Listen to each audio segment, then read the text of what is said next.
Welcome to today's edition of the Rush 24/7 podcast. Oh, the righteous indignation. I can't believe he said it. We've got to stop talking about each other this way. We cannot continue to challenge and question each other's patriotism this way. We must never, ever speak this way. If you ever say, I know I probably shouldn't say this, it's probably a horrible thing to say, then stop. Don't say it. That's just a summary of the reaction of Rudy Giuliani today, who said, I know it's a horrible thing to say, but I don't believe the president loves America. And we've got a bunch of people reacting to that as the program unfolds before your very eyes and ears. And I just wanted to acknowledge, I'm not going to go to that first, but I wanted to acknowledge I know about it, and we're going to get to it, but it's not the lead thing. I want to get some other things out there first that will then put Giuliani's comments maybe in a little bit better perspective. Folks, it's great to have you. Rush Limbaugh once again. 3 hours of broadcast excellence straight ahead. The telephone number is 800-282-2882. And the email address, lrushbaugh@eibnet.com. Well, the president wrapped up the 3-day seminar on don't call them terrorists and don't call it Islam and let's get them jobs summit that took place actually over, where is it, the State Department, Defense Department, somewhere. It wasn't at the White House. It's called the White House Summit. And we got audio sound bites of the president's remarks and, of course, some in-depth exclusive, only can you get it here, analysis of what the president said. But there are other things that are percolating and effervescing out there as well, and I'm not going to give them short shrift. Let me just run through some of the things that it did take all 3 hours to get to this today. So I want to run through some of the things coming up on the program today, because it's just impossible to get to all of it in the first segment. And if I don't get to something in the first segment, invariably I check the email. Aren't you going to talk about X? Yeah, I'm going to talk about it, but I can't get to everything in the first segment. Well, look, I understand it. Everybody wants to know what I think about their pet issue. And I understand that. And I'm sensitive to it. And I am very responsive to that. It's just I can't get to every subject, certainly not in the detail that I am known for and that I want to get into things with in the first segment. But just to give you an example of some things out there. We have a New York Times story. They can't believe it. They're apoplectic. A bid for guns on campuses to deter rape. A gun rights advocates push to legalize guns on college campi is taking shape. And it is delectable. It's delicious. You see, once again, we're down to what could be termed dynamic versus static scoring, the way the left looks at things. Okay, so they've got this war on women meme. That's an umbrella under which much of their political agenda is advanced every day. And one of the subsets under the umbrella is that our colleges have become cultures of rape. That rape's everywhere out there. Even that Rolling Stone story might not have been right about the University of Virginia, but it didn't matter because it's still true in so many parts of the country. Okay, well, if there's a culture of rape out there, and if men are raping women left and right, and it's in unprecedented levels, we got to do something about it. And so a gun rights group is, okay, let's arm women. And the left says, what are you talking about? You can't do that. Well, you just said that they're great risk. They're being raped left and right. And in fact, the sponsor of the bill in Nevada is an assemblywoman named Michelle Fiore. And she said in a telephone interview, quote, if these young, hot little girls on campus have a gun, I wonder how many men will want to assault them. The sexual assaults that are occurring would go down once these sexual predators get a bullet in their head. Well, all of that's true. None of that's even arguable. But the New York Times and other leftist outlets are in shock. They're apoplectic in reporting it. Bjorn Larnborg, do you remember him, Snurdly? Bjorn Larnborg, he's an environmentalist. He used to be an environmentalist wacko, and then he left the environmentalist wacko fringe and became one of us. And we interviewed him for the Limbaugh letter, short letters back in the 90s, after he had made the transition from wackoism to Truthful Mainstream. And during that interview, he automatically, on the spot, reassumed wackoism, and I had to cancel the interview. The whole pretext for having Bjorn Lomborg on was that he was a former wacko who had seen the light and he was out there exposing the falsehoods and the mechanisms and the way that the wackos were attempting to spread their agenda. And for some reason, they had gotten to him right before the interview, and he just caved. Well, he's gone back and forth, but now he's back to this position, and he's been there quite a while now, so I think he's kind of glued to it, which is good. He's now in this position of explaining how the global warming and the entire environmentalist wacko movement is indeed wackos and fraudulent and hoax. And he has a column in the USA Today, electric car benefits? Nope, just myths. And I can't wait to give you the details of this.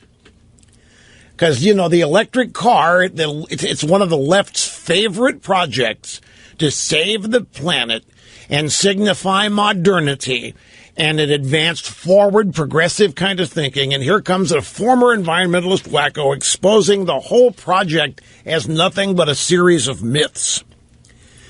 The Texas judge, we touched on this a little bit yesterday, who issued the injunction on Obama's executive amnesty.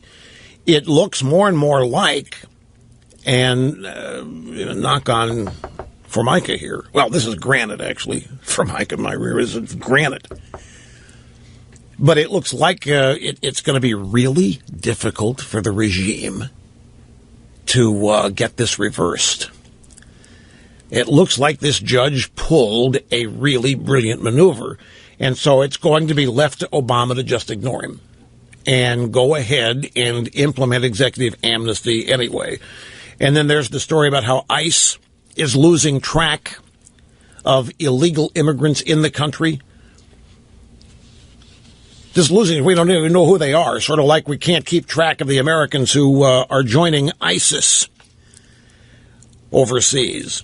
Some economic news.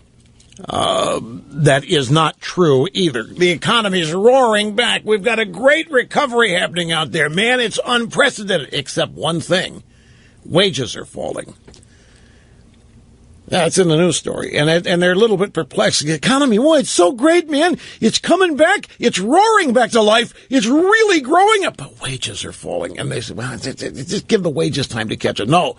If wages are falling, there is no economic recovery going on. 11.5 million Obamacare sign-ups. Investors Business Daily with an editorial on the continuing disaster that is Obamacare. Mark Cuban, the owner of the Dallas Mavericks, and very much opposed to net neutrality, has just come out, both barrels firing, saying that net neutrality will F everything up.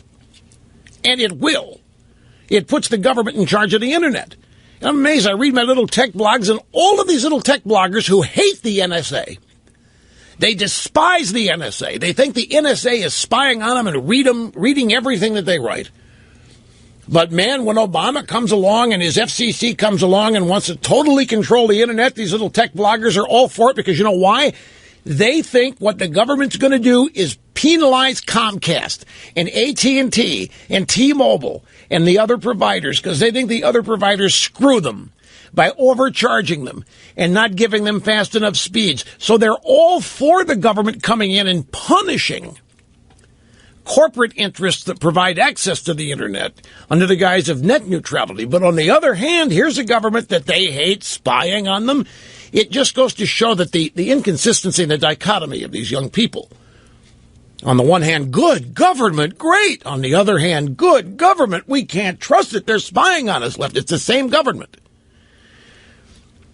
Justice Department could sue Ferguson, Missouri for racial discrimination. Predicted this to you. This is going to be a see I told you so when we get to it. And the New York Post has a story today asking, why are Islamic jihadists so obsessed with porn? And not they don't just make the assertion, or they ask the question, they assert that they are. And they talk about all the porn that SEAL Team 6 recovered during the Kill Bin Laden operation. And indeed, it turns out that Islamic jihadists do have a fascination with porn. It obviously is because they can't find jobs. It's obviously because they can't get work.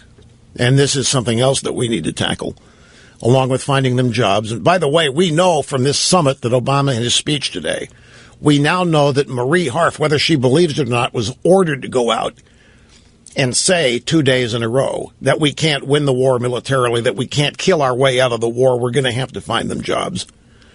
So that's some of the stuff that's coming up in addition to Giuliani. And I venture to say that vast majority of Americans, whether they would admit it or not, agree with Giuliani. And I think that's one of the reasons why the drive-by media is so apoplectic and outraged. Okay, brief time out. We'll come back and we'll dig deeper into the president's remarks today and other aspects, other people's comments about the war on terror and how it's not a war on Islam. Islam's got nothing to do with what we're fighting. And you better learn it fast. You better learn it now, and you better never forget it. Nothing to do with Islam. We're not at war with Islam. We're never going to be at war with Islam. This terrorism is not Islam. It has nothing to do with it, and you'd better learn it fast. Meanwhile, keep a sharp eye out on Christians, crusades, the violence they can commit. Keep a sharp eye on them. But this isn't about Islam, and you better figure it out right now, and don't forget it. We'll be back. You know what I did?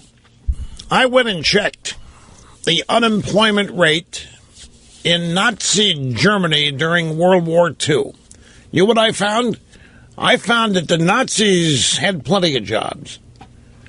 It wasn't because of unemployment that the Nazis became Nazis. It wasn't the Nazis didn't become Nazis because they couldn't find jobs.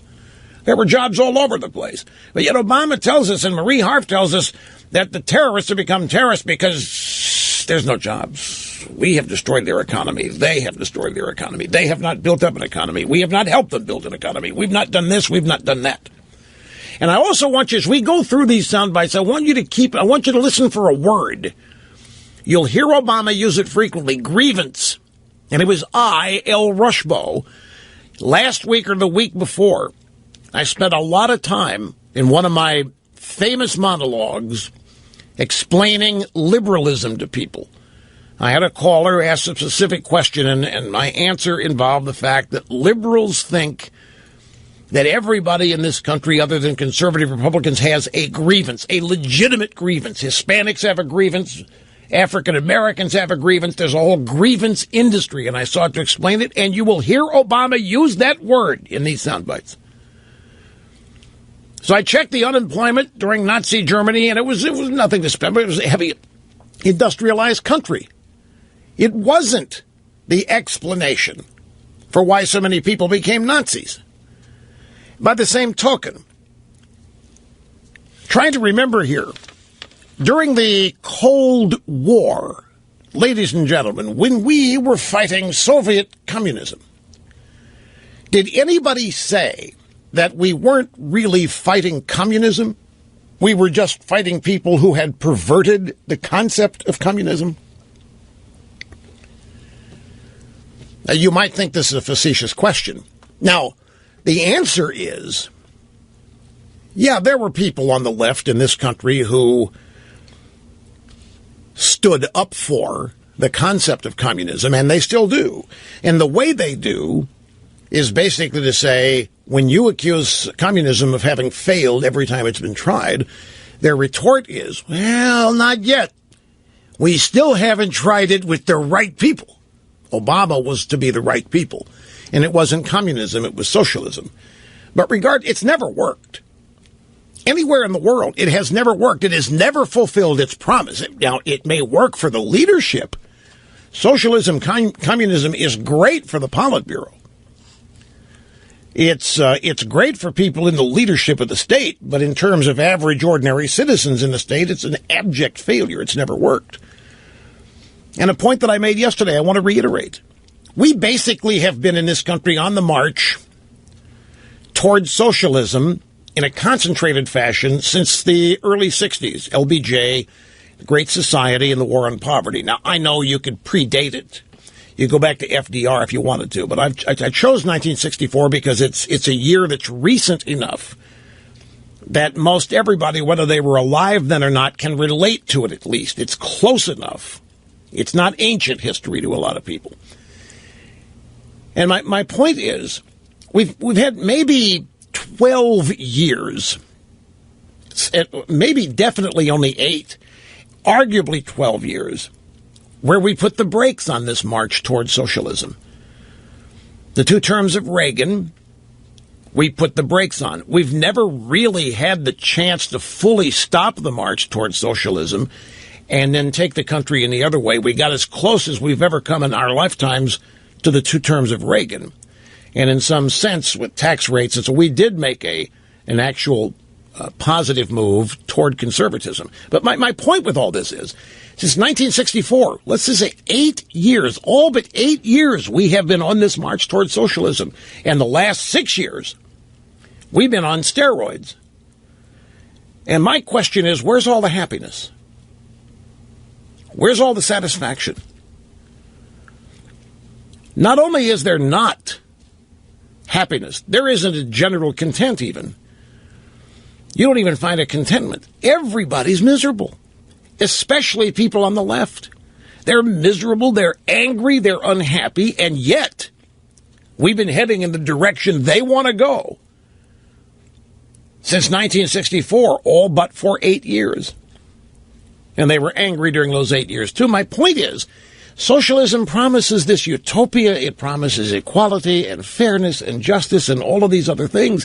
And yet, all of the beneficiaries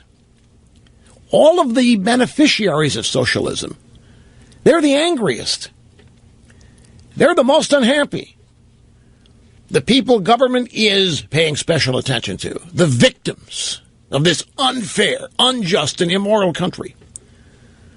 The people on federal largesse, that 92.5 million Americans not working. Throughout this entire period, the group in our country, the segment of population that arguably is the happiest, and it's a relative scale, are the people working. The people trying to stop this march to socialism, ironically, are having the most enjoyable lives. And it goes to the fact they're working. They're being productive. Many of them have careers. The people who have thrown all that overboard, thrown that aside, and are waiting for the government to come along and fix whatever injustice has happened in the past, and maybe not even to them. The people waiting for government to make it fair. The people waiting for government to institute all this justice, to make amends for all these transgressions that took place in the past. They're miserable. They're miserable, they're unhappy, they're angry, and it's getting worse. They're getting angrier. They are getting more unhappy, and they are getting more miserable, and they want everybody to be miserable with them. It's not just. They are just not content to be miserable within their own little universe. They want to spread the misery around. And yet they are getting what they want. Now, arguably, they can see that what they want doesn't work. That would depress me, too. But they don't give up on that. And I don't think, make that conclusion. They're still waiting for the right people to make it work.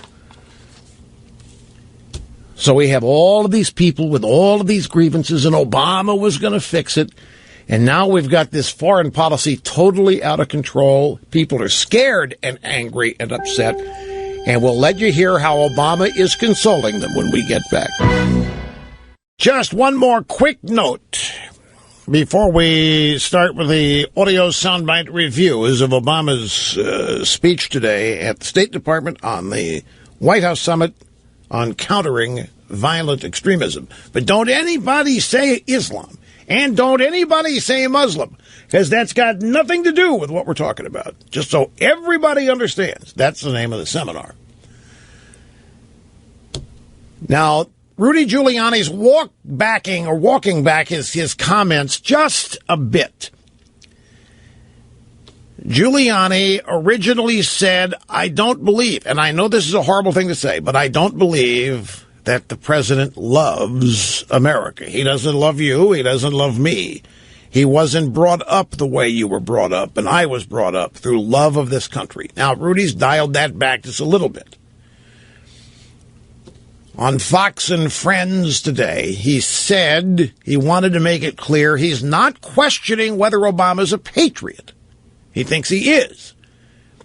He's just dismayed that, quote, I very rarely hear him say the things that I used to hear Ronald Reagan say or Bill Clinton say about how much he loves America. I don't hear him say it.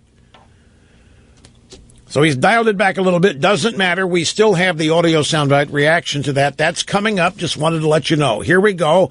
First of some sound bites, President Obama at the White House summit at the State Department on countering violent extremism, but don't anybody call it Islam or Muslim. There is a complicated history between the Middle East, the West, and none of us, I think, should be immune from criticism in terms of specific policies, but the notion that the West is at war with Islam is an ugly lie. And all of us, regardless of our faith, have a responsibility to reject it. This is a great lesson in Straw Man 101. Can anybody search your memory banks for me? Do you recall anybody ever saying that we were at war with Islam?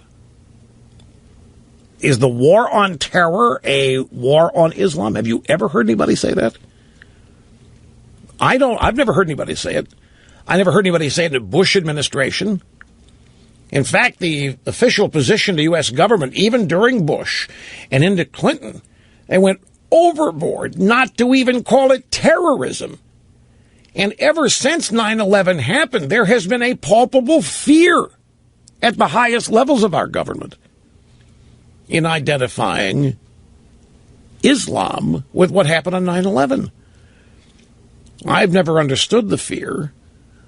I mean, I've had it explained to me a couple ways, 2 or 3 explanations, but it still doesn't make any sense to me.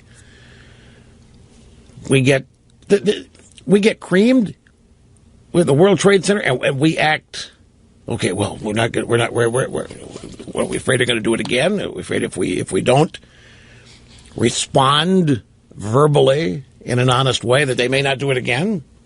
It's unprecedented to cower in fear, and that's how it comes across. But regardless, and in spite of that, I can't think of anybody who has said that we're at war with Islam. And yet here's Obama making it look like that's why we got to have this summit. That's why we got to do this summit on countering violent extremism, because there are too many people out there saying that we are at war with Islam, and nobody is. Nobody has said it. There's a war on terror. We've talked about Islamic jihad. We've talked about Islamist extremism, but nobody said we're at war with Islam. Nobody in this country, anyway. And yet there's Obama out offering it as the reason that we're doing this and his number one admonition. So if you've wondered what is meant when people say Obama uses straw men, there you go. He invents a belief that nobody has, that nobody's articulated, acts like everybody is saying it, and that they're wrong. He's also doubling down and going all in on Marie Harfism. We must address the grievances that terrorists exploit. Stop the tape. Stop the tape. Re-cue it. Hear the word grievances. Hear that word, grievance? I'm telling you, it is in the forefront of the leftist mind that there are legitimate grievances against this country by foreigners. There are grievances against this country by American citizens, justifiable grievances. We have an entire industry of grievance now. The entire effort by the left to plug as many people into whatever holes of victims they can put them into is exactly what is meant by this grievance industry. Everybody's a victim of something. America's so rotten. America's been so unjust, so immoral, so discriminatory, so this, so that there are all kinds of justifiable grievances against this country.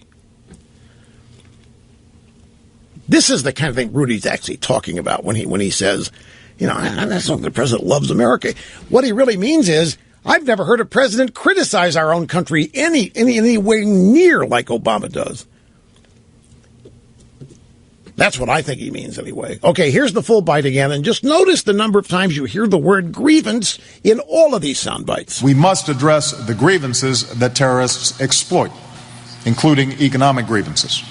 When people, especially young people, feel entirely trapped in impoverished communities, where there is no order and no path for advancement, where there are no educational opportunities, where there are no ways to support families, and no escape from injustice and the humiliations of corruption, that feeds instability and disorder and makes those communities ripe for extremist recruitment. And we have seen that across the Middle East, and we've seen it across North Africa. So if we're serious about countering violent extremism, we have to get serious about confronting these economic grievances. Then why isn't everybody living in poverty in this world a terrorist? Why isn't everybody who's poor being sucked into some form of crime, some form of terrorism? Not even Islamic or jihad terrorism, but just abject crime. I've heard this my whole life, that economic circumstance, economic depravity, poverty, that's why people go into crime. And it's not the case. Rich people commit crimes left and right. Rich people are terrorists. Many of the Islamic terror leaders are wealthy. They come from positions of high status in the countries they lived in and in the cultures that they grew up in. But if the breeding ground for terrorism is poverty, then why isn't it everywhere? And why doesn't it extend beyond Islam? Because there's poverty in all parts of the world. There's poverty in Asia. There's poverty. I mean, you can't go any of the Russian satellite countries and not find poverty in places. Why aren't they all turning to terrorism if this is the primary cause? And of course, what's the primary cause for the economic circumstances that these countries face? It's us. Yes, my friends, because we have more than our share of the world's resources and wealth. That's not the reason for this terrorism. The reason for this terrorism can be found where, if you want to read it, it's in their book. It is all about infidels. It's their ideology. It has nothing to do with poverty. It has nothing to do with having nothing to do all day. It has nothing. The recruitment starts at a very young age, and it happens in the mosques, and it's irrespective, if that's even a word, of economic circumstances. But they're going to the mat with this. They're going to do everything they can to make everybody, or as many people as they can, believe that this is all related to poverty.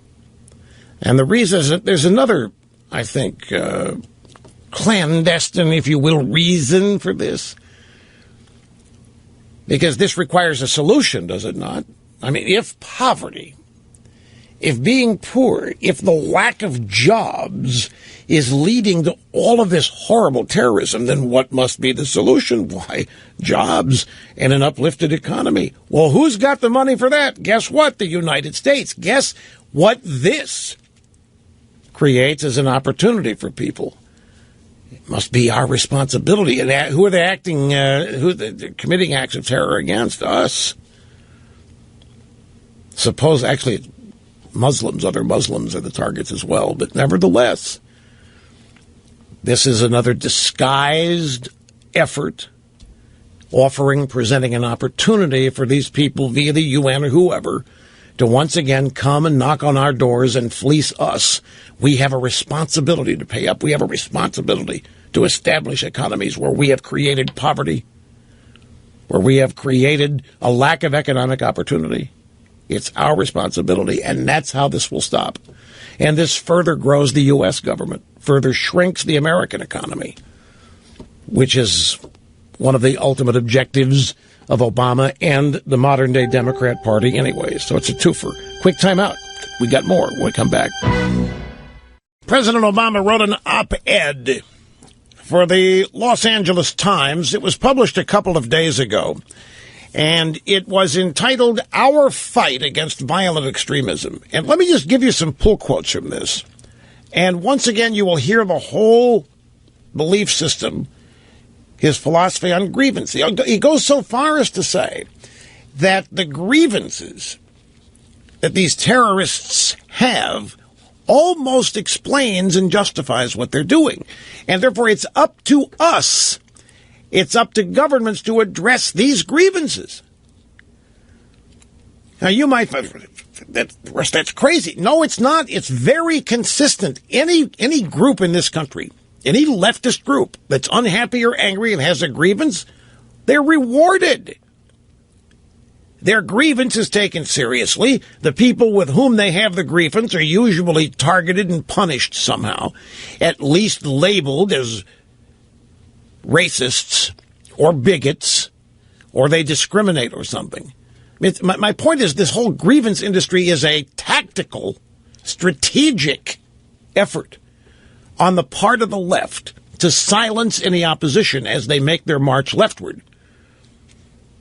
So here's how Obama begins his piece, his op-ed in the LA Times a couple days ago. The United States has made significant gains against terrorism. We've decimated the core al-Qaeda leadership, strengthened our homeland security, and we've worked to prevent another large-scale attack like 9/11. Okay, so the strategy here is to begin an op-ed with a string of long-since debunked lies. Significant gains against terrorism? We won't even face it. Significant gains against terrorism? We won't even identify it. Significant gains against terrorism? We're not seriously trying to stop this latest incarnation of it. We've decimated the core al-Qaeda leadership. You see, that's another reason why Obama can't call it terrorism, is because there isn't any anymore. He defeated it when he killed Obama. Don't think this doesn't matter, especially to his deranged, literally insane, lunatic Democrat base. He's out there telling them that their terrorism has been defeated. And don't forget the other fundamental aspect of this. They created, throughout the Iraq War, the left did, with their late-night comedians and their mainstream media people, they created this falsehood that Bush lied and got us into Iraq, and that it was totally unjustified, it was totally unnecessary, and that Bush lied, and people died. And what Bush lie about? The intel.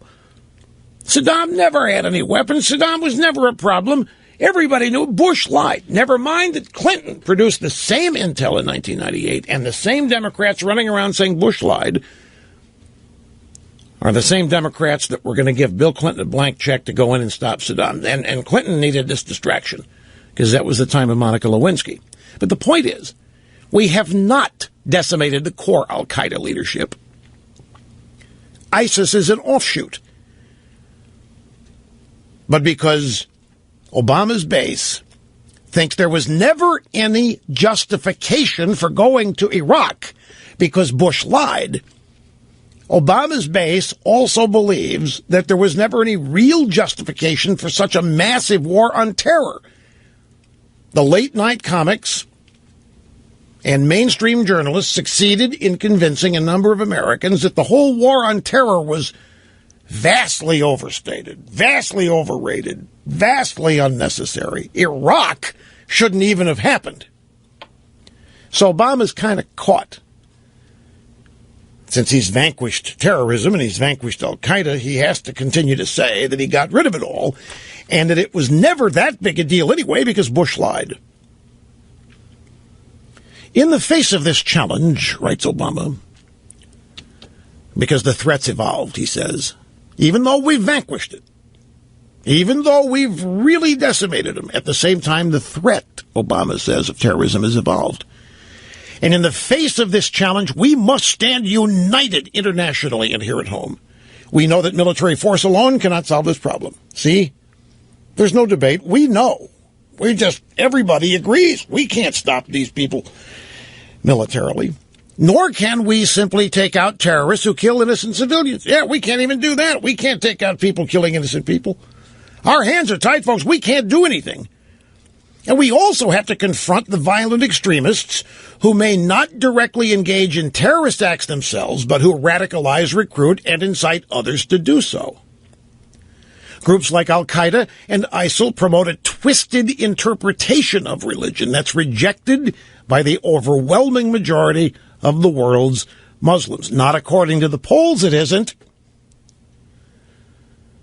Groups like Al-Qaeda and ISIL exploit the anger that festers when people feel that injustice and corruption leave them with no chance of improving their lives. The world has to offer today's youth something better. Governments that deny human rights play into the hands of extremists who claim that violence is the only... So you see, according to Obama, it's governments and grievances. It's somebody else that is to blame for this. There is always, for criminal behavior, as far as the leftist is concerned, be it terrorism or be it street crime, be it murder, there's always somebody to blame other than the actual perpetrator. Quick time out. We'll be back and continue after this. You know, look at all of the explanations that we have gotten from the Democrat Party, from the American left, to explain terrorism. The pictures from Abu Ghraib. Yeah, that caused terrorism. That made everybody in the Islamic world so mad. It was a recruitment tool. We were so bad to do that. And then the prison at Guantanamo Bay. Why, that was a great recruitment tool for terrorism. And again, the United States was to blame. Iraq, in and of itself, just going to Iraq made them mad and made them become terrorists. And now it's jobs. Lack of jobs, economic opportunity, non-existent is the reason why terrorists become terrorists. And there are many other excuses beyond those. Yeah, so I always do this. I check the email during the break, and I got some interesting questions. Hey, Rush, we get all this. What are you spending time telling us what Obama thinks about ISIS and this stuff? And I always look at these email questions as helpful to me and instructive. And sometimes I assume you know why I'm doing things. I just assume that you're up to speed, have the program in context. The reason I'm focusing on this is we're not getting the truth about this, and it matters. And not only are we not getting the truth about this, we're being told some things that aren't true. This is a legitimate threat that exists to free people all over the world. This is a gigantic movement on the march, and if we're not even going to properly identify it and properly defend against it, and if we're not even going to go on offense against it, then we've got a problem here. And people need to know, my estimation is, people need to be fully up to speed and aware of exactly why their country is approaching this the way it is. And I think the explanations that we're getting are half-baked and are designed for some purpose that has nothing to do with defeating terrorism. And I think this will reveal itself as we continue to explore this today. Some of these audio sound bites coming up. Anyway, great to have you as always. 800-282-2882 is the number if you want to be in the program, and your calls are coming up. And if you want to send an email, I read them. I check them. Don't always read them back verbatim here, but I do check them and react to them. It's rushbo@eibnet.com. There's all kinds of hypocrisy and contradictions coming. The president wrote in his L.A. Times op-ed, we made significant gains against terrorism. We've decimated the core of al-Qaeda leadership. Okay, fine. He wants to make that claim, but yet we're told by his own State Department this week that we can't do that. We can't defeat terrorism. We can't kill our way out of this. Well, what did we do to defeat al-Qaeda? Does anybody know? I mean, really, how did we vanquish al-Qaeda? What did we do? Where's the jobs program that we created that made al-Qaeda shrink and become less of a terror factor? Marie Harf, earlier this week, 2 days in a row, goes out and says on TV, we cannot kill these people. We cannot kill our way out of this war. We have to find them jobs. Well, the same day that she was saying that, Obama has an op-ed published in the L.A. Times claiming that we decimated the core of al-Qaeda. Well, I think we did launch a military operation against bin Laden, and I think that's probably what he means. We took out bin Laden. That means we've decimated al-Qaeda. But I don't believe that either. I think that's a phony argument, and it's how Obama is attempting to enrich his reputation as a hawk or as a terrorist fighter. But at the same time, we're told we can't do that with ISIS. Why? Why can't we take out the leader of ISIS and decimate them, just like we took out bin Laden and decimated al-Qaeda? Why now do we have to find them jobs? And look at all of the different explanations that we've had over the years. The reasons we've been given for the existence of terrorists. And all of the reasons that we've been given ultimately blame us. The United States, our policies, under Republican presidents always, are the reason that there is terrorism, or the reason there are terrorists.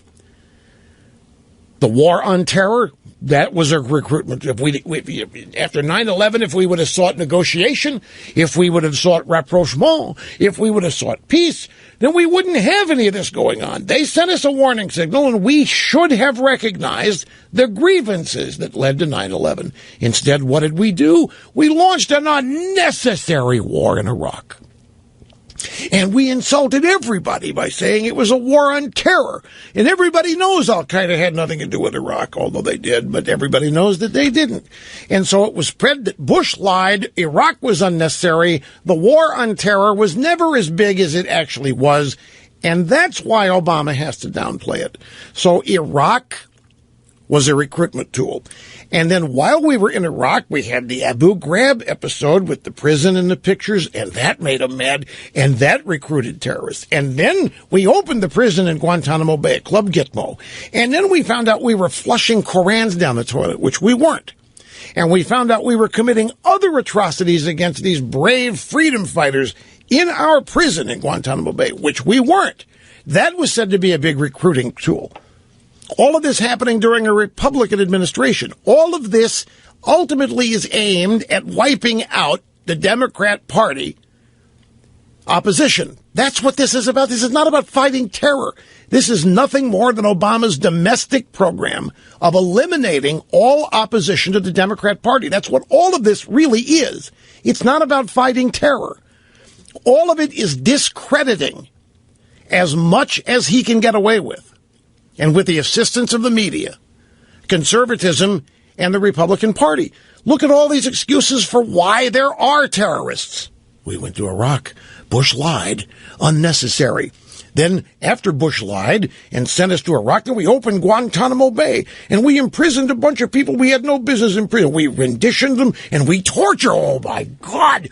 Oh, my God. Forget we tortured them, folks. Oh, gee, we waterboarded. Oh, gee, my God, we're so horrible. Look what we did. That's why there's terrorism.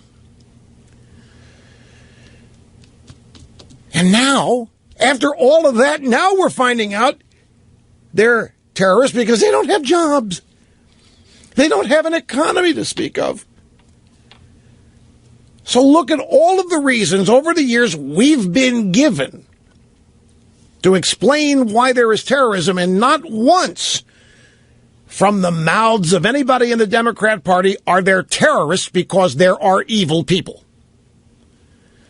Obama will not go there. He will not countenance going there. He will not counsel any characterization of the terrorists themselves. It's always somebody else's fault that they're doing what they're doing. And in many cases, these past recent years, it's been the fault of Republican presidents. Well, one, George Bush. I can't believe how much they have been able to successfully milk the Bush administration as the reason for everything going wrong in this country in the modern era, but they've done it. The Bush administration didn't fight back on any of it, didn't refute any of it. It was allowed to just sit there and fester and soak in the public memory. So now you hear Obama, don't you dare call that Islam. Don't you dare call them Muslims. Don't you dare even call it terrorism. This is extremism in the name of Islam. These poor Muslims are being used and taken advantage of by these extremists, and these extremists are doing what they did because of what Bush did and because they don't have any jobs. You see how this is shaping up. You see where this is all going. And that's why I'm spending all this time on it.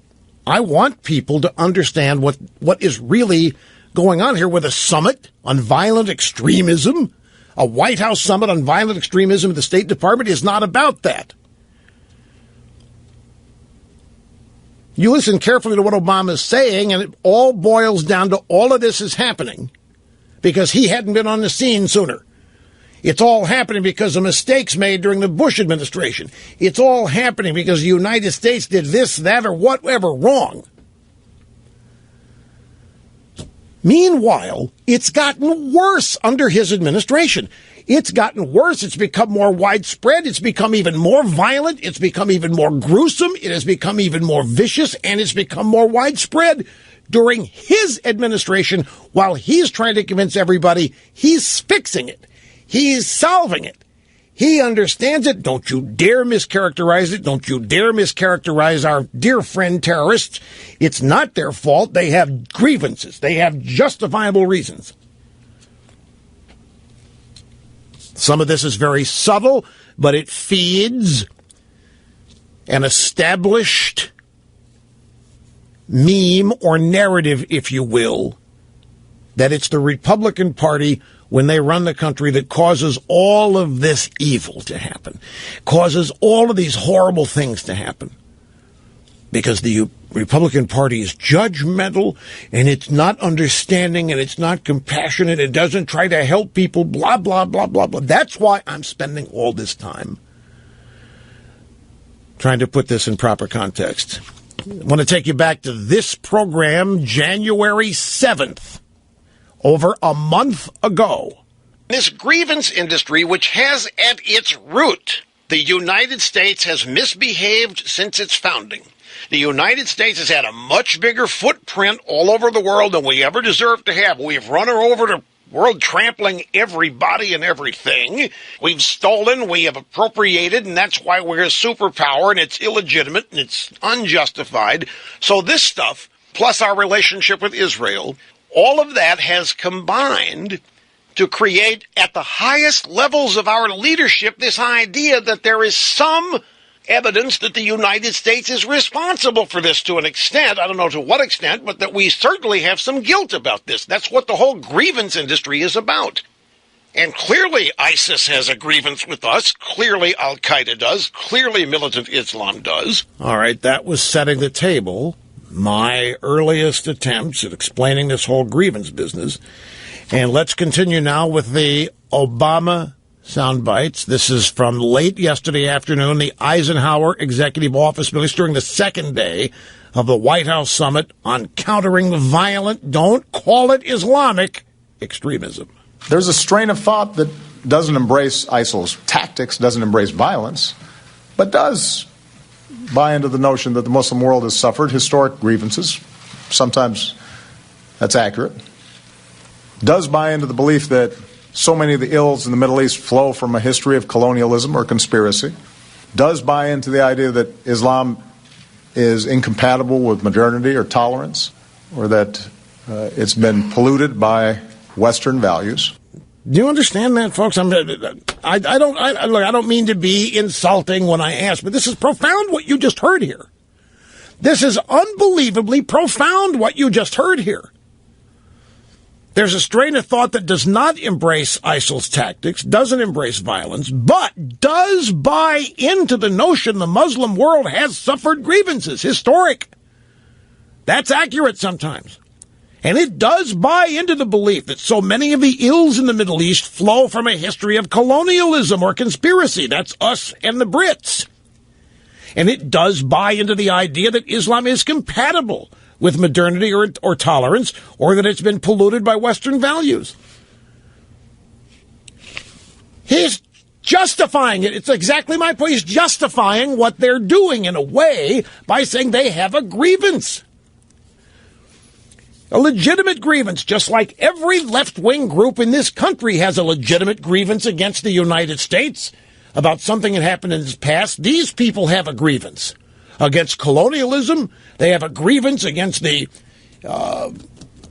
attempt to impose Western values in the Muslim world. We've got to understand this.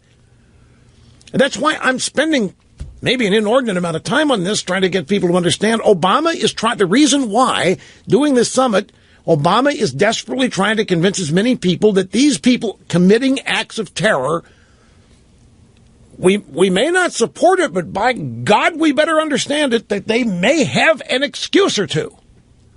Not that we would ever support it, not that we would ever encourage it, but they may have justifiable grievances. You throw that in with the Secretary of State spokesman saying we don't have a jobs program for these people, we can't kill our way out of it. This is serious. You throw this in with all the times this man's run around the world apologizing for this country. Can you imagine any other president in your lifetime or at any time? Can you imagine any other president during a time of declared hostilities like this, telling you that our enemies have grievances, justified grievances, and we better understand why they're mad at us? And almost to the point of, hey, you know what? They've got a reason for doing this. You know, we're not innocent in this. Here's one more bite before we go to the break. Al-Qaeda and ISIL and groups like it are desperate for legitimacy. They try to portray themselves as religious leaders, holy warriors in defense of Islam. ISIL presumes to declare itself the Islamic State. And they propagate the notion that America, and the West generally, is at war with Islam. We must never accept the premise that they put forward, because it is a lie. Nor should we grant these terrorists the religious legitimacy that they seek. They are not religious leaders, they're terrorists. And we are not at war with Islam. We are at war with people who have perverted Islam. Well, nobody's ever said we're at war with Islam. That's the second day in a row, maybe more than that he's created this straw man. Nobody's out there saying that we are at war with Islam. And nobody is saying these guys are religious leaders. They are Muslims. They are Islamists. That's all anybody's saying. He won't allow that to be said. So you figured out, put two and two together. There's more of this, but I got to take another brief time out. Obscene profit break time on the EIB network. We will be right back. Don't go away. You don't remember that? I do. You don't remember FDR defending Japan? Very well. You don't remember that? You don't remember FDR? I mean, FDR won the. FDR. Why he defended Japan almost as much as he defended the Democrat Party. Am I wrong about you? FDR never defended Japan. FDR never went out of his way to explain Japan to them. I wasn't alive then. Maybe I've been misinformed. FDR did not go out of his way to tell people that we're misunderstanding Japan. He didn't. FDR never said that the Japanese had legitimate grievances against us. He didn't. FDR never did that. Let's see.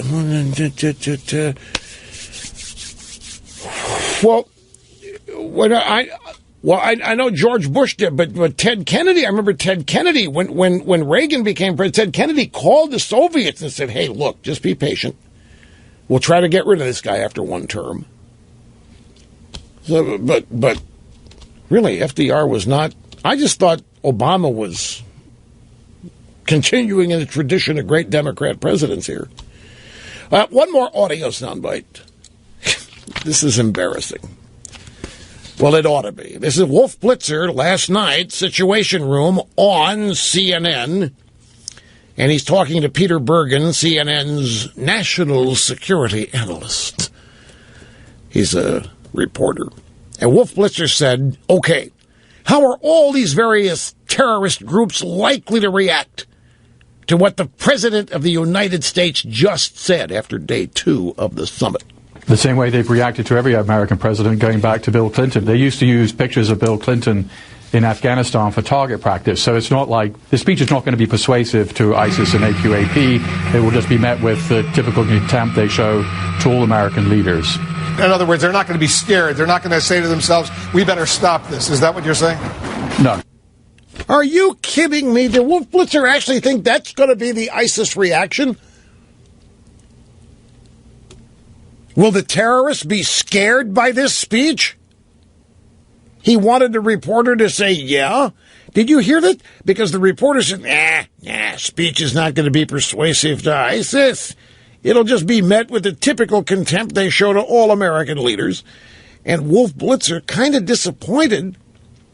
You mean, in other words, they're not going to be scared? They're not going to say to themselves, we better stop this?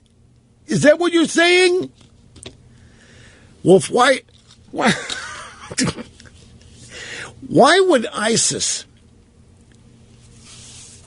Marie Harf, Monday and Tuesday, we can't kill these people. We can't kill our way out of this. We can't defeat these people in traditional war. The problem is that they don't have jobs. Why in the world would they be scared? Well, Wolf actually was hoping he'd have a reporter say that ISIS was now feeling put on notice because of Obama's husky speeches. This is not a world governed by speeches. It's governed by the aggressive use of force, Wolf. Okay, let's hit the phones. It's time. Here's Mike in St. Louis. Great to have you, sir, and I'm really glad you waited. Welcome to the program. Thanks, Rush. Can we start referring to Barack Obama as an Islamic terrorism denier? You feel free if you would like to. If they want to call us climate change deniers. Islamic terrorism denier. It works for me. You're a caller. We have First Amendment here, and if that's how you wish to refer to him, I'm not going to Rudy Giuliani you. Thanks, I appreciate that. You bet. That's my comment. Oh, that's it? That's it. Oh, I got a lot of other things I could say, but let's keep it brief. Well, okay, all right. That's good. Call back with those other. Let's stop while we're ahead. That's really brevity, the soul of wit. You nailed it. Everybody gets the point. Appreciate it. Mandy, Jacksonville, Florida. Welcome to the program. Hi. Hi. Listening to the president's speech yesterday and his remarks about winning the hearts and minds and giving them jobs and stuff, did it ever cross your mind that maybe he's opening the door toward a kind of Muslim sensitivity training, like indoctrination, like bringing it to public schools? Like eventually they would start teaching our kids to be sensitive to it on a larger scale, and almost like how liberalism worked, where they put their people in strategic places so they could start teaching the young ones, and all of a sudden it's the okay thing. Because it's an interesting observation that you have there, because I was just telling Mr. Snerdley, I was trying to think back to all those times like Bill Clinton telling us we needed to understand Timothy McVeigh. Remember those times? You remember those days when Bill Clinton said, we got to be very careful. McVeigh has a legitimate grievance. It's called Ruby Ridge and Waco, Texas, the Branch Davidian company. What, Clinton didn't do that? Well, I could have sworn that Clinton asked for understanding from McVeigh. I could have sworn, oh, that's right, he blamed me. I forgot, he blamed me for the Oklahoma City. Sorry. Exactly right. And you remember the time where Clinton asked for understanding for Saddam Hussein. You know, we must, and when we bombed the aspirin factory in Sudan, remember that? It didn't happen. That's why. And you tell me that FDR never told us that we had to try to understand the Japanese and the Germans. He did. FDR said we had to defeat the Japanese. How? Killing them? FDR, oh, are you kidding me? Oh, wow. So FDR never did do a series of summits or anything attempting to raise consciousness to the grievances of the imperial government of Japan. Well, you have a point. We killed our way out of World War II. We actually did with a couple of nuclear bombs in Hiroshima and Nagasaki. Yeah, I wonder why am I getting confused here? And why do I think that Clinton told us we needed to have a measure of understanding the grievances of McVeigh? And remember the Michigan militia? They were being creamed. The media was ripping them. And I remember Clinton at a number one of his speeches, seminars, told us we must not jump to the conclusion. These are legitimate Americans, legitimate grievances, and we must. He didn't do that either? Wow. Well, I was telling Snerdley, I have never, and I've been sitting here trying to think, correct me if I'm wrong on this, but I don't recall, I really don't recall Obama being so passionate about anything as this. Defending Islam. I just don't remember it. Maybe he has been passionate in defending other things. But I think our caller from Jacksonville, she's worried that could this be the beginning of sensitivity training toward Muslims and Islam in the schools. If I'm not mistaken, that kind of already happens in an unofficial way, but Obama's doing it himself. Who needs a classroom? That's what Obama's actually doing here. Is sensitivity training on a nationwide basis. Let's see, who's next? Let me,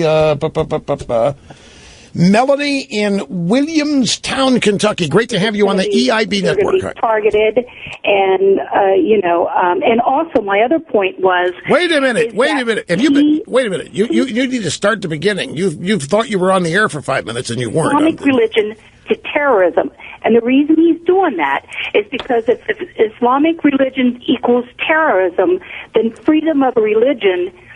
If it's not religion, then freedom of religion or separation of religion wouldn't apply to him in a way too. See what I mean?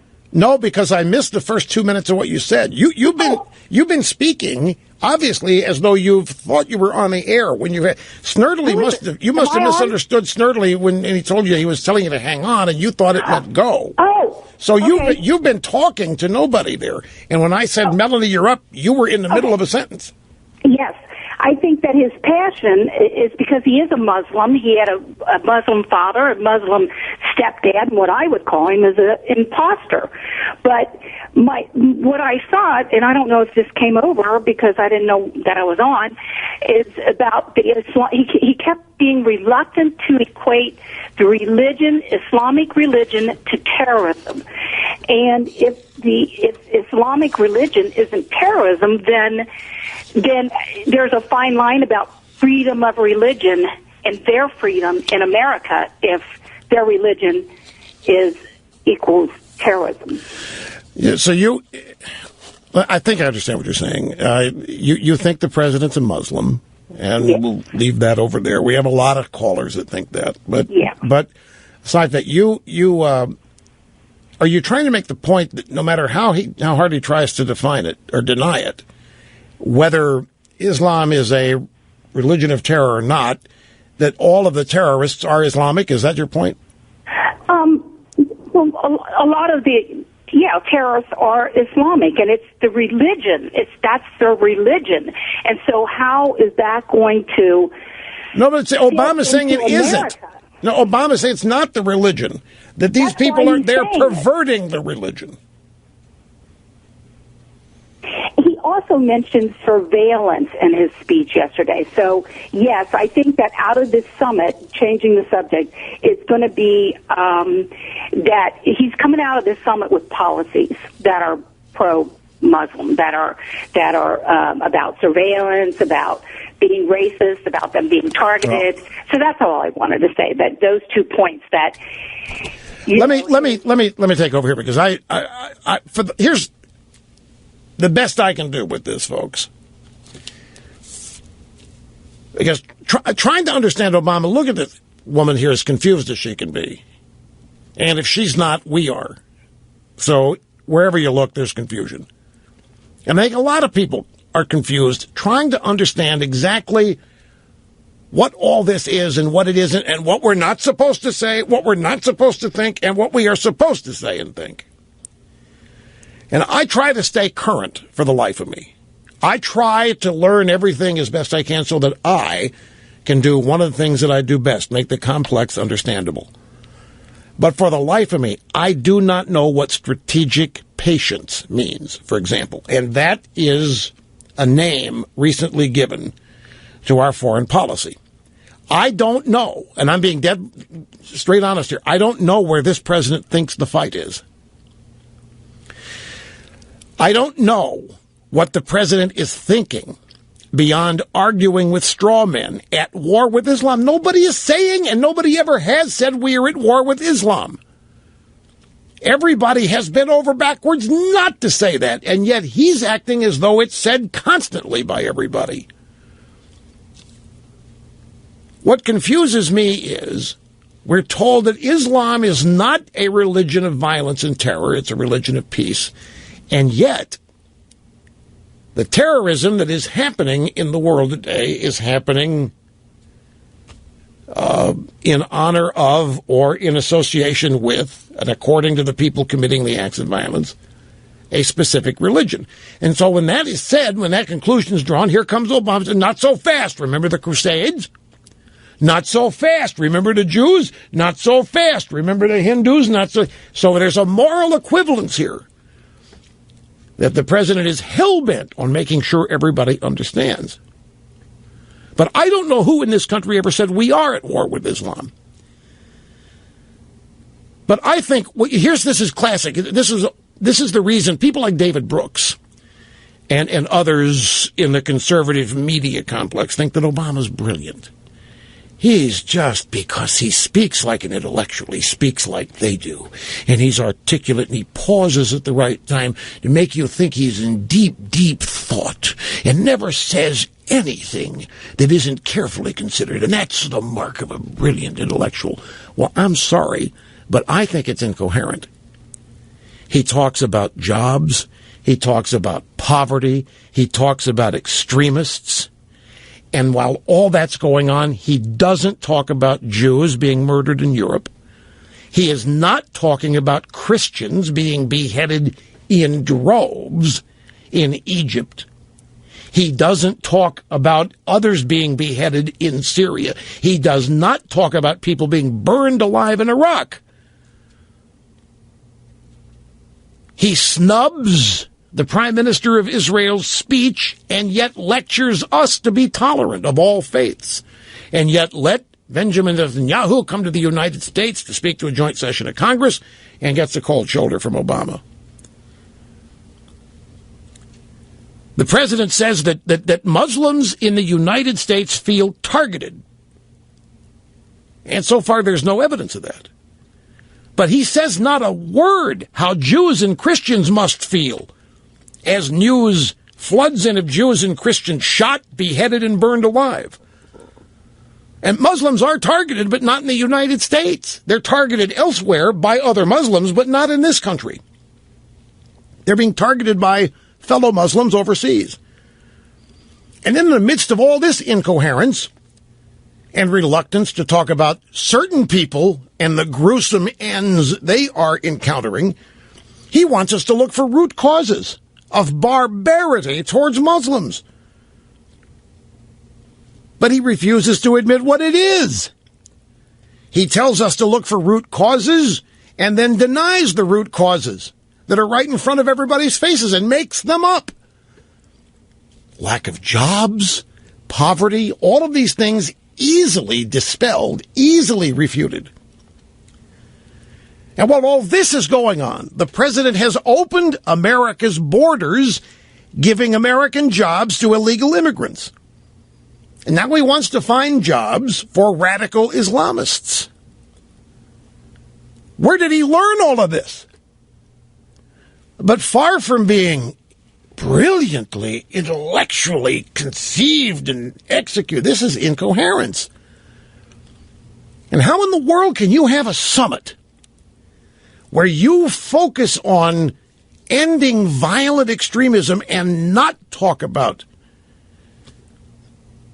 the Christians being beheaded, the Iraqis being burned alive, the Jews being murdered just because they're Jews in Paris? How can you not bring that up?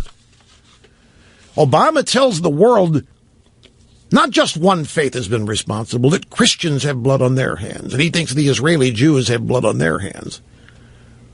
And he thinks we don't see how twisted this is. And then to top it all off, he talks about legitimate grievances by terrorists. What the hell is that? They're the ones that have grievances. Is he playing with a full deck? Did he get hit by a golf ball in the head playing with Tiger Woods that time? Or has he got Jeremiah Wright sermons going through his mind when he goes to these seminars? I don't know. No, folks, let me just... Look, we've got this massive summit, right? And understanding and stopping, or whatever the hell it is, countering violent extremism. Who is the enemy? Christians? Jews? Everyone? No one? Why isn't the commander-in-chief willing to command all the assets at his disposal to fight a significant destabilizing army in the Middle East with designs on Europe, Africa, and beyond? Why is there not a focus on stopping this? Instead of telling us we must understand it and telling us about the legitimate grievances that they have. Is he not aware what's going on in Libya? What war does he think he's winning? Or better yet, what war does he think he can't win by going to war? He talks of being flexible with Vladimir Putin after his re-election in 2012. He is standing in the way. It appears, it's just to casual observers, it looks like he's doing his damnedest to help Iran become a nuclear power, because who are we to say that they can't? I don't know. It's Ted Cruz. If they say he's an apologist for radical Islamic terrorists, and that's exactly what it sounded like in these speeches he gave over these 2 days of this summit, the 3 days. Ted Cruz, Obama, an apologist for radical Islamic terrorists. Anyway, here's Chuck in Plymouth, Nebraska. Chuck, I'm glad you waited. You're next on the EIB network. Hello. Hey, Rush. Good talk to you again. Thank you. Thank you much. Yeah, just a real quick comment. It's really ironic, or incredulous, I think would be the better word, where the White House is saying that, for these Islamic terrorist groups, to really combat all this is to go out and create jobs and give these young people something better to do with their time. I think it's crazy with that kind of mindset. What's happening here in America then is the fact that, he's eliminating all of our jobs. What's that going to do with our young people here in America then? Well, what do you mean? What do you mean? Eliminating our jobs? What do you mean by that? Cutting jobs. Just doing all they can to get rid of jobs in America. You mean Obamacare, the converting of part-time to full-time, or full-time to part-time, and so the unemployment. Right. Yeah. Well, we're different. We've got a big welfare state, and we've got a very compassionate Democrat Party, and we can take care of people who don't work. And we don't have terrorists. I don't know. You're asking me to explain this guy? I know. I've taken on that responsibility. It's my job. Anyway, not through, but we got to take a break again. Time is just zipping by here, folks. Back in a minute. So there's a group out there that says young women on college campi need guns. They need to be armed. And why? Well, to counter all of the predatory males out there that have made this rape culture. And the left is beside itself over this idea. We have details on that and the latest on Rudy Giuliani and his comments coming up. Don't go away. You see that? You see that up there? You see that? CNN's got injustice, not poverty, radicalizes youth. That looks like Ted Koppel's daughter up there. Is she back? Where did she go? That looks like Andrea Koppel up there. Not that it matters to anything, but it just does. I was wondering where she went the other day. Injustice, not poverty, radicalizes youth.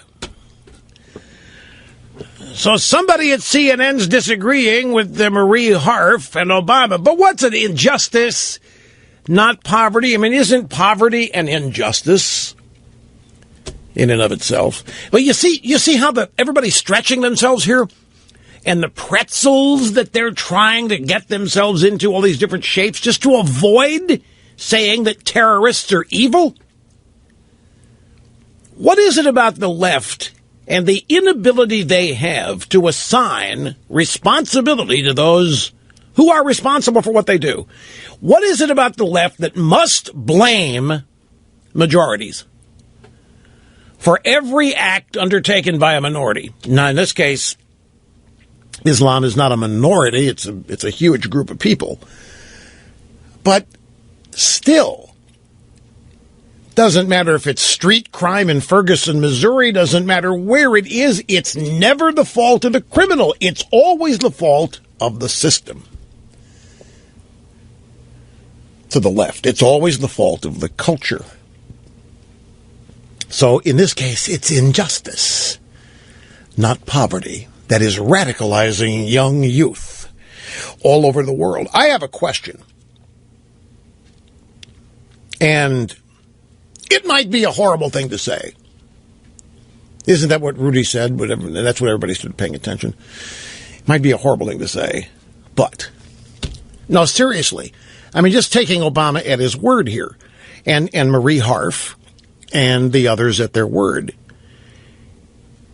Is it going to take some unemployed people in this country engaging in acts of terror before Obama starts doing things to help the economy? Well, no, wait a minute, folks. No, hey, I'm just doing a little comedy here. You know, if this kind of thing happens on late night TV, they give them awards. I'm just trying to do a little cutting commentary here, a little fake news. What did Obama say? See, when you make fun of conservatives, you get awards, and they call you great, and they call you indefensible, and they call you, they call you indispensable. But if you make fun of liberals, they're going to come for you, and they're going to single you out, and they're going to try to destroy you. But you make fun of Republicans and conservatives, and you're heroic, and they give you all kinds of awards. Did not Obama and did not Marie Harf say that we cannot kill our way out of this war, we cannot kill enough ISIS people to defeat them, that they need jobs, that they are engaged in acts of terror? And these are real acts. They're burning people, they're beheading people, all of this because they don't have jobs, right? That's what the regime is saying. Okay, well then doesn't it follow? Is it going to take some unemployed people in this country doing acts of terror before Obama starts doing things to help the economy? If acts of terror come about because of people being unemployed, and they don't like being unemployed, they want jobs, well then, do we not have the solution to our economy here? The unemployed could start doing acts of terror, and finally the regime will listen to them. I think that's pretty clever. I think that's a brilliant job of turning Obama's own logic around on it. But you wait, that's going to be labeled as insensitive and uncaring and all these other things. That if I were a liberal comedian saying this kind of stuff, why, man, oh man, they think it's great. Anyway, Rudy Giuliani, he did say, he walked this back earlier on Fox, but he said, I do not believe, and I know it's a horrible thing to say, but I do not believe the president loves America. He said this during a dinner last night in Manhattan. It was at 21. It was a dinner for Scott Walker. It actually had a bunch of conservative Reaganite types. Walker, it was his turn last night, this same group. It was Stephen Moore, was one of the, Steve Moore. Grover, I think, or Norquist, and there was one other. that was there. And then they've had one of these dinners for other potential Republican candidates. Last night was Scott Walker's turn, and it was at that dinner where Rudy made these comments. It says, I know it's a horrible thing to say, but I don't believe the president loves America. He doesn't love you, and he doesn't love me. He wasn't brought up the way you were brought up, and I was brought up, through love of this country. Now, he's walked that back a little bit on Fox this morning by saying he just never hears the president talk about how he loves the country, like he always heard Reagan talk about it. He always heard Clinton talk about how much they loved America, but he never hears Obama say it. So let's go to the sound bites. This is Rudy on Fox. This morning, Clayton Morris is interviewing him. Said, you said when I hear the president speak that I don't believe he expresses the love of America as much as he does criticism of America. What do you mean, Mr. Mayor? I'm not questioning his patriotism. He's a patriot, I'm sure. What I'm saying is that in his rhetoric, I very rarely hear him say the things that I used to hear Ronald Reagan say, the things I used to hear Bill Clinton say about how much he loves America. I do hear him criticize America much more often than other American presidents. And when it's not in the context of an overwhelming number of statements about the exceptionalism of America, it sounds like he's more of a critic than he is a supporter. You can be a patriotic American and be a critic, but then you're not expressing that kind of love that we're used to from a president. Steve Ducey then next said, that kind of goes along with what the president wrote yesterday in the LA Times, which we quoted to you moments ago. He's talking about ISIS, which, as we all know, are Islamic terrorists, but he won't say Islamic. But he said they have legitimate concerns. Put yourself in their shoes. And Ducey's right. He did. He said they've got grievances, legitimate grievances, and we must try to understand them. What I question about the president maybe is even broader than that he doesn't express a love of America enough, which I don't think he does. I think he talks more about criticism rather than about what an exceptional country we are. At least I don't feel that from him. Maybe I'm missing something, but I don't feel that. I don't also believe he expresses the love of Western civilization that he should, or an understanding of Western civilization, or what Western civilization has brought to the world. It's false should be the footnote, and the headline should be what a wonderful country we are. Right. So he continues now here to clarify, and I think he's saying what a lot of people think about Obama. I mean, he does. He's known for apologizing for America. He's known for acknowledging what he believes to be our mistakes that justify other people's actions against us, and he's also enunciated American mistakes as a mechanism for us not having the right to criticize anybody else. There was a human rights seminar in the United States recently, it was a couple years ago, and it was during the time that the state of Arizona was trying to pass its own immigration law because Obama was not enforcing federal immigration law.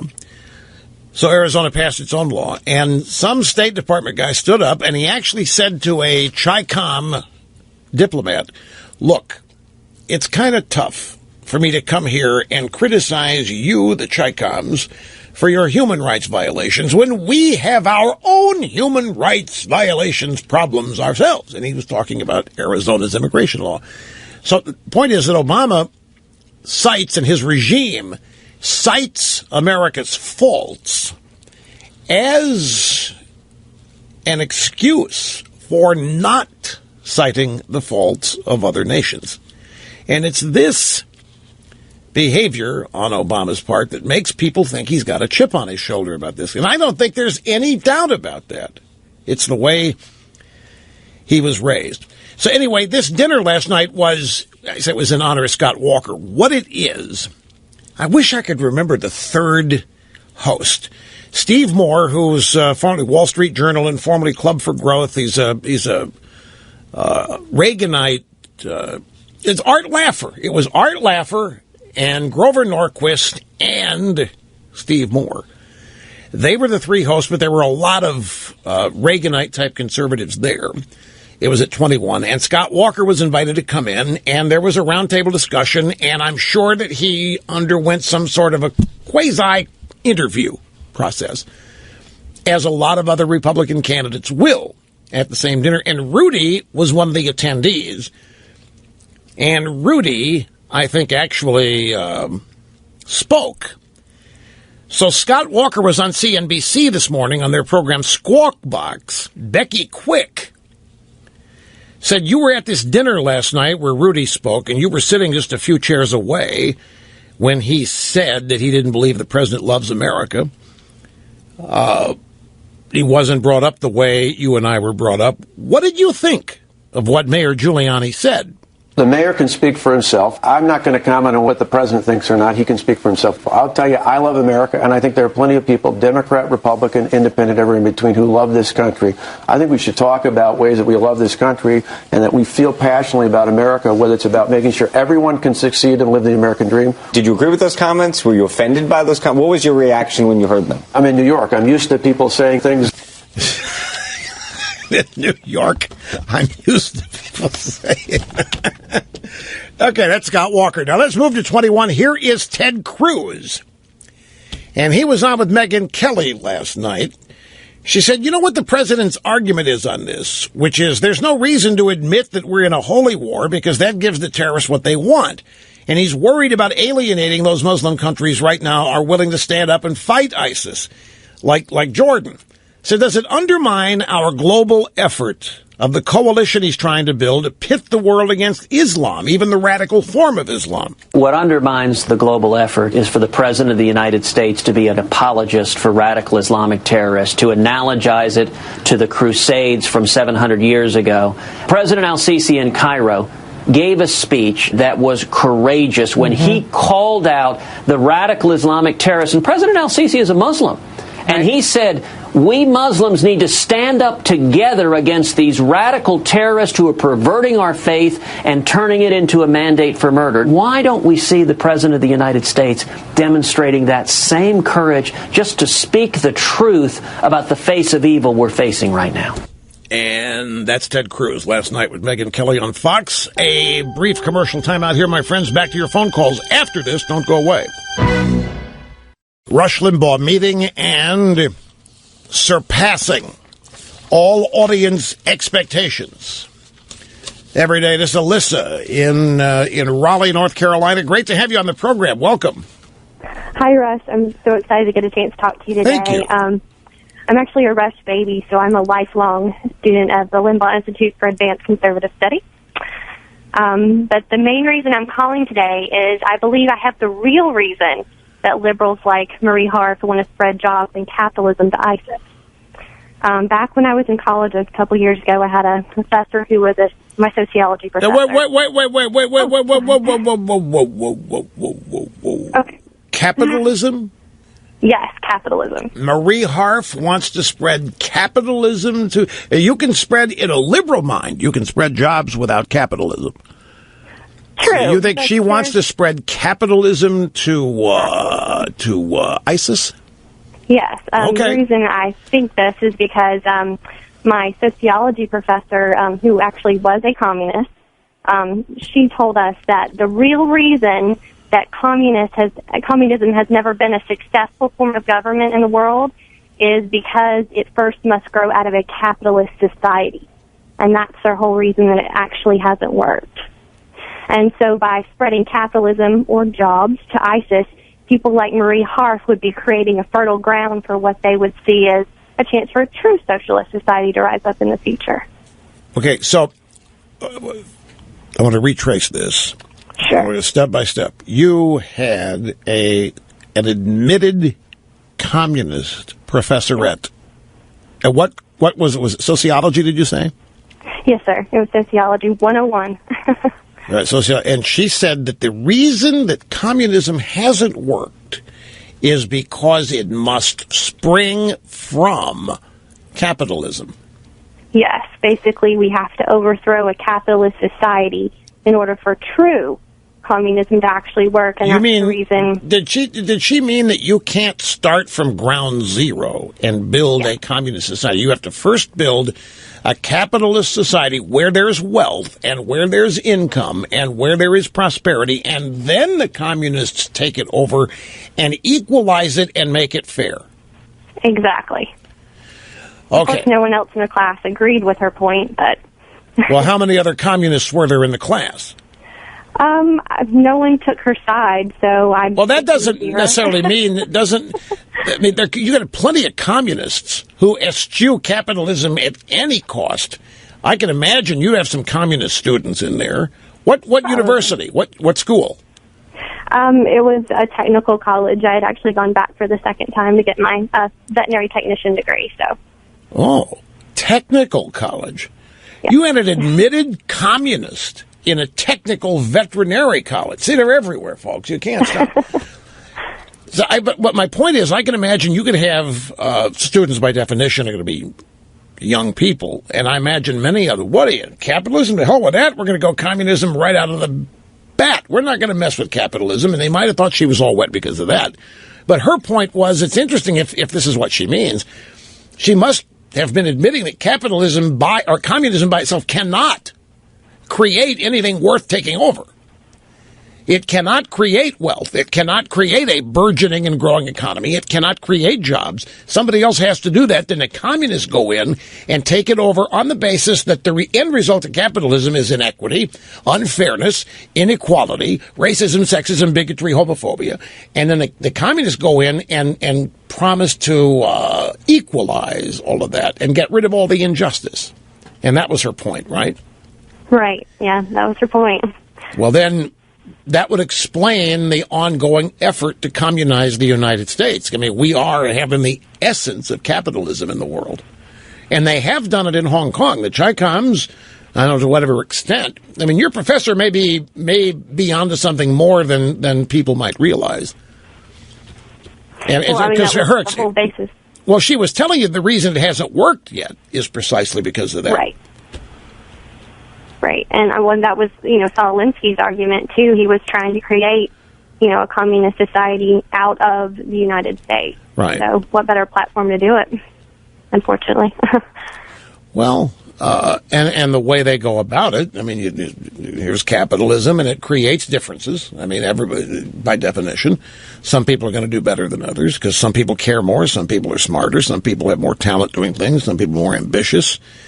And, of course, communists don't like that. The outcome's the same.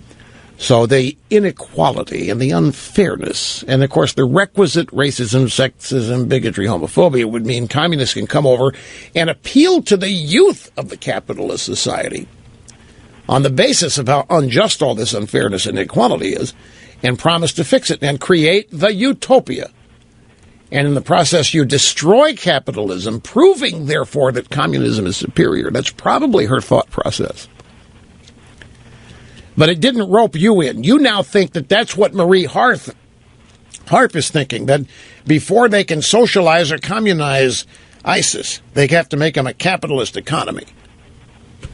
Right, in order for them to actually be able to grow anything out of it. Right. What would you say if you look at ISIS now, or Al-Qaeda, or any terrorist organization, and if you had to attach an ideological label or an ideology to them, what would you call them? Radical Islam, definitely. I actually studied the Quran in college for my undergrad. You studied the Holy Quran in college? I did. That was quite a few years back for my undergrad in English, but yeah, I had to take a whole course on it, and it was actually a pretty good course. It was fairly unbiased, but yeah, unfortunately, we learned in that class that that Muhammad was actually a fair bit of a warmonger. I might get in trouble for saying some of this, but he would actually change portions of the Quran in order to incite war on different countries. That's actually what we learned. Well, look, I've not read the Holy Quran, as Calypso Louis says, but I know some people who have. I know some people who've read it cover to cover a couple of times, highly intelligent people, and they all tell me that what we see is in the Quran, that this is not unusual, that it is not, what's the term, an indiscriminate offshoot or offset, that this is all in there. I haven't read it. People I know who have say this. That's why there's such a dichotomy, or dilemma, actually, for me on this. But I appreciate the call, Alyssa, very much. Thank you. Be back in a sec, folks. Now, CNN may not have known it, but they were right on the money. At the top of the hour, they had a graphic chyron on the screen which said that injustice, not lack of jobs, leads to terrorism. They may have been more right than they know. Probably were more right than they know. Because I got a note from an expert on Islam who has explained to me that that's exactly what Islamists believe. In Islam, justice is Sharia. Consequently, where there is no Sharia, there has to be injustice. Injustice is where there's no Sharia. And the point of violent jihad is not wanton killing. The point of jihad is to impose Sharia. That is to correct the injustice of non-Islamic society. To Islamists, Islamic law is what corrects injustice. And so, whether they knew it or not, CNN was right on the money with this. But injustice from the perspective of the jihadist. Let's say you're an Islamist. Not necessarily a violent jihadist, but you're somebody who wants to see Sharia law imposed everywhere, and that is what an Islamist is. If you listen to what Obama said during this summit from the perspective of an Islamist, it makes perfect sense. Injustice is the cause of terrorism, because injustice is the lack of Sharia. And the objective of the terrorist is to impose Sharia. So the Islamists who were paying attention to Obama understood perfectly what he meant. Those who don't understand the meaning of Sharia and Islam and how they go together will hear Obama talking about injustice and think that he is saying that they have a legitimate grievance, and that's why they are committing these atrocities. And they do, from their standpoint. Their religion requires Sharia. Wherever there is not Sharia, there is injustice. The religion is the beginning and end of everything. It's all that matters to an Islamist. And if Islam requires Sharia and there isn't Sharia, then there's injustice. Not injustice in the sense that it's used in this country, injustice because there's no jobs, injustice because there's no increase in income, injustice because discrimination against people based on skin color and gender. That's not it. Injustice in Islam is no Sharia. Therefore, in their religion, all of this is entirely justified, and it's even required. And the violence is not for the express purpose of wanton killing. It is to impose Sharia. The punishment for injustice, the punishment for infidels, i.e. no Sharia, is death. And that's what's going on. And Obama, in his explanation of all of this, the Islamists around the world watching him would have understood exactly what he meant. Now put that in your pipe and smoke it. You can analyze that yourself all you want. You'll come to the right conclusion. You know our old buddy Nick Searcy. Nick Searcy, famous, world-famous actor, played U.S. Marshal, Justified, this just finished shooting. Final season, they've wrapped it. Nick Searcy was a scout for the Oakland A's in Moneyball. I mean, he's been in all kinds of... Nick Searcy is one of us. He used to be. Well, now that Justified has finished shooting, Nick Searcy has renounced conservatism. Well, he's looking for work now in Hollywood. And so he's posted on Facebook. He started with a tweet. Now he's posted following on Facebook. Now that Justified has finished shooting and I am free to pursue other projects, I would just like to say to all the producers in Hollywood, I was just kidding about all that anti-Democrat stuff I posted. Barack Obama is not only the greatest president in American history, possibly the greatest human being who has ever lived. I applaud every single thing he's ever done, and I now see the error of my ways and support every policy he has ever and will ever propose. My agents are standing by for your call. Nick Searcy. Well, you're not buying it in there? Snerdley's not buying it. You must know Nick pretty well then.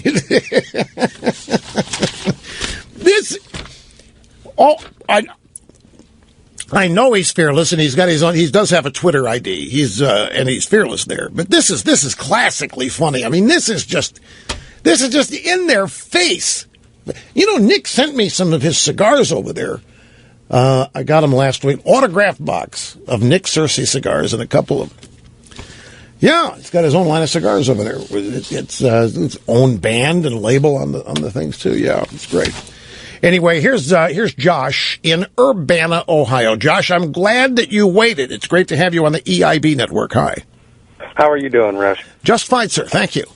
I just wanted to call and I just wanted to thank you for spreading the truth that rarely happens anymore these days. And I appreciate that.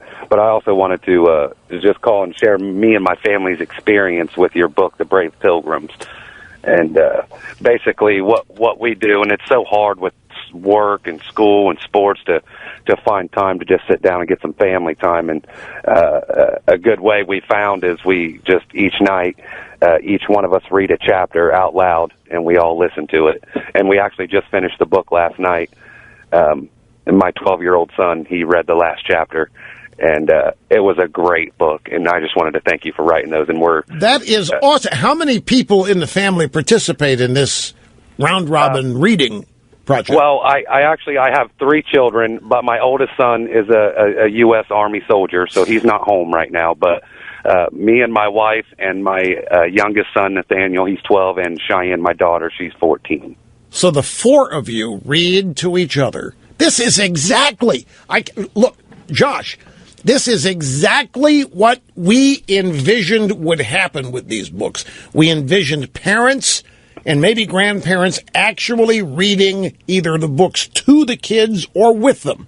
And the kids asking questions the adults might have the answers to above and beyond what's in the books. We just envisioned families sitting around discussing this stuff because we were hoping what would happen is that people would see and learn things in the books that they didn't know because they haven't been taught properly in the schools for so long. Yeah, that's very true. They love liberty, too, just so you know, they love liberty. Well, so what about, you're going to do the same thing with the other 2 books? Yeah, I haven't purchased them yet, but I'm in the process, and where they can't wait. We just finished it last night, and they seemed a little sad that it was done, so we're going to get the other 2, and we're going to continue it on. There's no question they'd be sad, but they know there's 2 more to come, right? Yeah, I already told them that there was more and that we were going to get them and we were going to read them. But I just wanted to call you and thank you for writing them because they're awesome, and it's so hard to get quality family time, and this is a really good way for us to spend some time together. This is exactly what literally we dreamed would happen. I know it sounds old-fashioned, and like Norman Rockwellish, but we actually envisioned families doing this with the books, and you have. I can see it happening. You've created a great picture. Now I want to send you the other 2, but in addition to that, I want to send you CDs of all 3. So if either of you get tired reading on a particular night, you can pop the CD to whatever chapter you're in and listen to me read it to you. Well, that would be awesome, Russ. You don't have to do that, but that is greatly appreciated. Okay, then I won't. No, we're going to get them nonetheless. So. No, I'm just kidding. Go ahead and get them and donate them to the school or something because I'm going to send you these 2. Okay, I greatly appreciate it. So if you'll hang on, don't hang up. Snerdley needs to get the address. Make sure it's a FedEx address so that we can get the books out and the audio version. And Josh, I cannot thank you enough. That is just It's heart-melting is what it is for us, and we really appreciate it. We'll be back, folks, much more after this. Don't go anywhere. Half my brain tied behind my back just to make it fair. Rush Limbaugh executing his night host duties flawlessly, zero mistakes. As gun rights advocates push to legalize firearms on college campi, an argument is taking shape, and that is arming female students will help reduce sexual assaults. Lawmakers in 10 states are pushing legislation that would permit the carrying of guns on campus, and they're hoping the national spotlight on sexual assault will help them win passage of these measures. State Representative Dennis Baxley of Florida said, if you got a person that's raped because you wouldn't let them carry a firearm to defend themselves, I think you're responsible. The sponsor of the bill in Nevada, Assemblywoman Michelle Fiore, said in a telephone interview, if these young, hot little girls on campus have a gun, I wonder how many men will want to assault them. Sexual assaults that are occurring would go down once these sexual predators get a bullet in the head. Hot little girls? This from a female assemblyman in Nevada. See, this is great. The left tells everybody there's a culture of rape all over the campus, all over American universities. It's happening. It's terrible out there. And people react to that. Really? It's a culture of rape? Well, we got to get the women guns. And the left says, we didn't mean that. Well, now, wait a minute. Which is it? You have a culture of rape and you're not allowing these women to protect themselves, or is it not that bad? And the left can't say, well, it's not really that bad, because they've got too much tied up in the whole thing. I think this is just, it's perfect. And it illustrates again how the left just does not factor the dynamic reaction to the things they say, the legislation they pass, or the things that they do. We're out of here for today, folks, but we've got Open Line Friday on tap next. We'll be back in 21 hours, revved up and ready to go, as always. So be thinking about what it is outside the box you might want to talk about. We'll see you then. Cheerio. The Los Angeles Times reports that the state of California has purchased more than $500,000 worth of new Ford Fusion hybrids over the last year and a half. The new Fusions replace a fleet of cars with as little as 12,000 miles on them. And the new hybrids are reserved for members of the state Senate. But don't worry, California senators aren't the only ones who get to take taxpayers for a ride.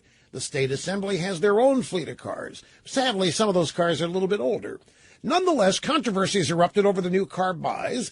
It seems that some of them were purchased right before 40 members of the Senate staff were laid off due to budget shortfalls. Advocates for the poor and the downtrodden are fuming.